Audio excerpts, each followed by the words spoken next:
ekituufu kiri nti tuli ku media center wano ngera ekigendwa kya byonna kulaba nga BBS Telefayina okulondola enteekateeka naddala ezo eziri okukulakulanya omuntu wa bulijjo.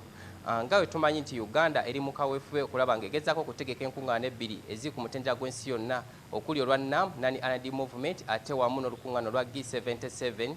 Abasuubuzi wamu ne bannansi bangi bazze bagezaako okulaba ngeri ki gye bayinza okukulaakulana naddala nga bayita mu bagenyi bano abagenda okujja kuno nange ki bagenza okukozesa omukisa guno ate okulaba nga bagezaako okufuna ensimbi okuva mu bo okutumbula embeera zaabwe eza bulijjo. Mu kiseera kino ekibiina ky'amawanga amagatte okuyita mu ekyo ekiriwo okulondoola enkulaakulana y'abakyala UN Women wamu ne Minisita ya Agriculture ate wamu ne gavumenti yonna bagezezzaako okulaba nga bateekawo olukuŋŋaana olw'enjawulo naddala luno olugendereddwamu eri abakyala abali mu byobulimi okusobola okuba nti bagezaako okukozesa omukisa guno ogw'enkuŋŋaana zino ebbiri okutumbula emirimu gyabwe ate wamu n'okulaba nga bagezaako okugatta omutindo ku bintu bye bafulumya naddala mu byobulimi ate wamu n'ebintu ebirala bye bakola okuva mu kuvumbula. Nga wano wendi mu kaseera kano ndi ne kamisiyona mu byobulimi Dr. Anna Rose Okulut ng'agezaako okututangaaza ku ngeri ki olukuŋŋaana luno olw'abakyala olutegekeddwa gye lugenda okwongera okuyambako abakyala bano okuganyulwa mu nkuŋŋaana zino ebbiri ezitegekeddwa mu ggwanga. Oli butereevu ku BBS Telefayina, twagala ate obuze ku balabi baffe ate tweyongereyo. Mbalamusiza nnyo mwena abawuliriza. Bampita Dr. Anna Rose Okulut Ademun, Kolanga Commissioner in charge of Animal Health, Minister of Agriculture, Animal Industry and Fisheries.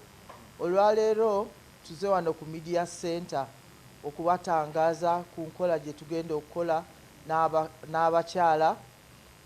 Twagala abakyala mu agribusiness okubakuza okubatuusa ku mutindo ey'ensi basobole okubeera nga basobola kutunda ebintu byabwe. Abakyala bulijjo bagezaako okubeera mu value chain ey'okulima. Value chain kitegeeza kuva ku nnimiro paka okutunda wano mu Uganda n'okutunda ebweru. Kaakati abakazi abasinga abakyala baffe bakolera mu nnimiro, bawa abasajja kutunda, bawa abasajja kukola processing, okukola kintu kyonna ekivaamu ssente. Abakazi tebali mu system eyo, tebatera kugibeeramu.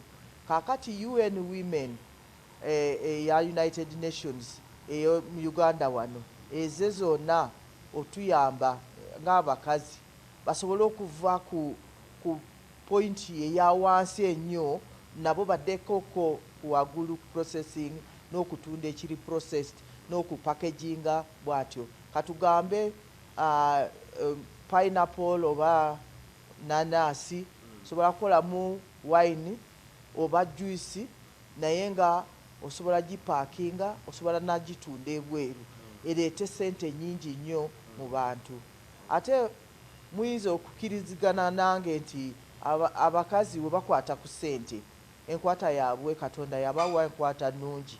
Osanga amaka omukyala wabeera nga yakwata ssente gatambula oluusi kusinga ekulibwa omusajja. Naye abasajja mukoze nnyo tetugaana, naye tuleme okunyigiriza abakazi kubaza wansi, kubaleka mu nnimiro, nabo tubaleete mu mutindo guno oguliko wagguluko okukola ki okufuna ssente. Dokita, twagala twongere okutangazaamu engeri omukyala ono gy'agenda okuganyulwa mu lukuŋŋaana luno olwa NAM ne G77 okuyita mu mwoleso gw'ogezi. Emabega awo mwaka 2023 twakola omuweleso bbiri, emu ne tugikolera ggulu ne tulondamu abakyala already abali mu processing. Ne tulondamu abamu ne tukola omukolo omulala ejjinja ne tulondamu abakazi abalala already abali mu business zaabwe, balala bapaakinga coffee, abalala bakola ebintu byanjawulo, abalala bakola oil and so on. Kaakati tulina abakazi 4 be tumaze okulondamu abagenda okubeera mu mwoleso ya 15th and 16th Kiggo.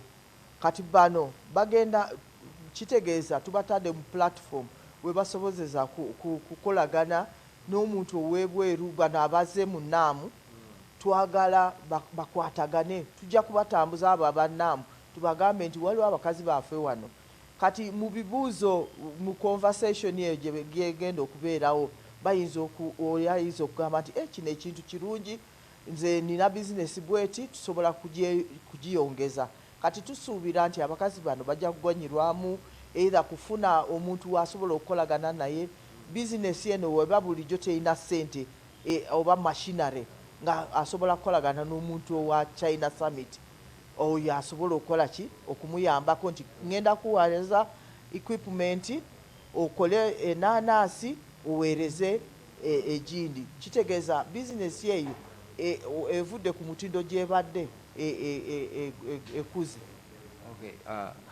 Webale nnyo balire ddala bibuuzo byali badde bingi nnyo naye olwakadde twagala ate tukuzeeyo mu studio gy'otabadde Bibi Stefine baddeyo ate kutusseko ebirala nsigadde nze Titus Jemba amawulire agasingawo galinde kugambuuza essaawa emu nagezika ssaawa 4. Weewaawo webale nnyo Titus Jemba okyali ku BBC